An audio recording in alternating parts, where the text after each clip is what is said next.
Welcome to this week's Short Clip Friday podcast. Each Friday, I'll be posting 10 to 15 minute segments from previous podcasts. And the point here is just to bring you some of the highest yield topics from each podcast in order to kind of reinforce those topics. This clip is from the Genetics Gene Expression podcast and covers transcriptional control and eukaryotes. Enjoy.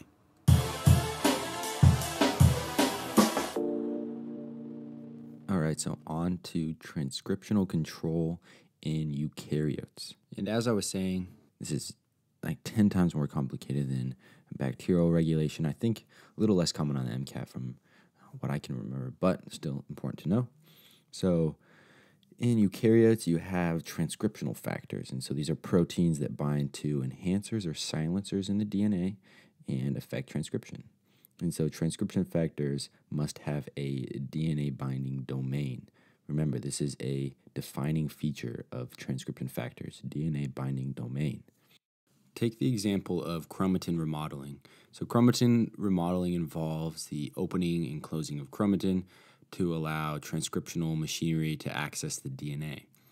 And again, we have euchromatin, which is open chromatin, and this tends to have higher levels of transcription, therefore higher levels of gene expression. And on the other hand, we have heterochromatin, which is tightly packed DNA, which has a lot less transcription, if any at all, and less gene expression.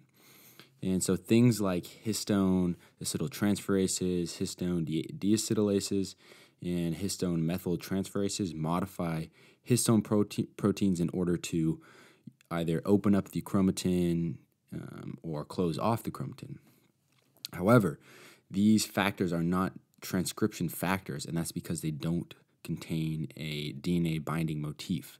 Instead, they bind to or modify histones and affect gene expression through that route instead of going and directly binding to DNA. So remember that, very important. Just because some protein or some molecule influences gene expression does not mean that it is a transcription factor. Instead, it must have a DNA binding domain. All right, so now back to the region of DNA that these transcription factors bind to. Again, these are called enhancers and silencers. And so enhancers increase transcription when they're bound, and silencers decrease it.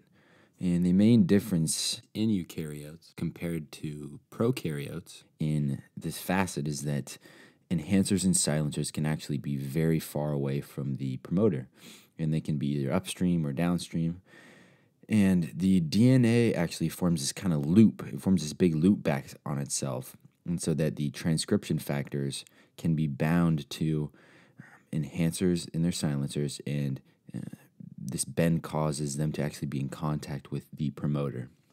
So if you can imagine a long snake, pretend the head is the promoter region, and then the tail is the enhancer and silencer. And so how do you make these two come in contact with each other? Well, you take the snake's head and its tail and you bend it together and you touch them together. This is essentially what happens in order for the enhancer or the repressor, the enhancer or the silencer to be in contact with the promoter itself. And so again, the promoter is where the RNA polymerase attaches and then transcribes the DNA into mRNA.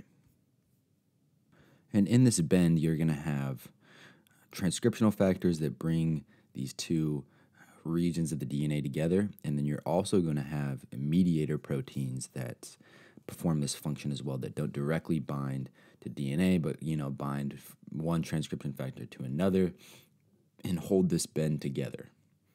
So important thing to remember about this is that just the DNA folds over on itself, and these transcriptional regulators that are these distal control elements, enhancers or silencers, they're far away from the promoter and must bend in order to get in proximity and exert their control of either increasing or decreasing gene expression. Another important form of gene expression regulation comes in the form of post-transcriptional modifications. And so these only happen in eukaryotic cells. So don't think this happens in like bacterial cells. And there are three main post-transcriptional modifications that you're going to need to know for the MCAT. The first is intron-exon splicing. The second is the 3' poly A tail, and the third one is the 5' 7-methylguanosine cap.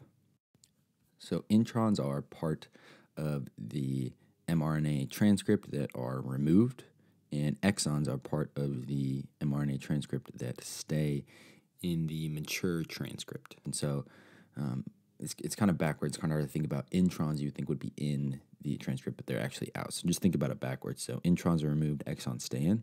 And this can happen in different combinations. This is called alternative splicing. So, one transcript you might have the intron 1 removed, and in the other transcript you won't have that piece of DNA removed, in which intron 1 becomes an exon. And so by doing this, you can change the transcript and can control gene expression. A particular example of alternative splicing is called exon skipping. In this mode, a particular exon may be excluded in mRNAs under a particular set of conditions or a particular tissue, and then this exon is omitted from the mRNA in others. So that's just called exon skipping, which refers to a particular exon of interest. So the second post-translational modification I want to talk about is the addition of a 3' poly A tail. So the poly A tail is added obviously to the 3' end of the transcript, and it is important for nuclear export, translation, and also stability of the mRNA. So a longer poly A tail leads to a longer degradation time, and therefore this transcript can float around in the cell for longer, and more of it can be translated into protein, so that affects gene expression. And the last instance of post-transcriptional modification that I want to talk about is the 5' G cap, or the 5' 7-methylguanosine cap. And so again, this is at the 5' end of the transcript, and it protects against degradation and is very important in being able to be recognized by translation initiation machinery. So this is what helps the ribosome recognize the mRNA transcript. So real quickly, I'm just going to summarize the gene expression regulation that I've just talked about. So prokaryotes have these things called operons, which are these groups of genes that all have a single promoter, and they are controlled by repressor proteins, which binds to the operator. And then you have activator proteins, which bind to the enhancer, and they kind of do what they sound like they do. Repressors repress, activators activate. And it's important to remember that these operator enhancer genes are very close to the operon, or part of the operon. And for eukaryotes, you have enhancer and silencer regions of the DNA that transcription factors bind to and either increase or decrease transcription. And it's important to remember that these regulatory factors can be kind of distantly far away from the promoter, and in order to be in close proximity, the DNA can form these loops. And in both cases, for eukaryotes and prokaryotes, you have these promoter regions where the RNA polymerase binds.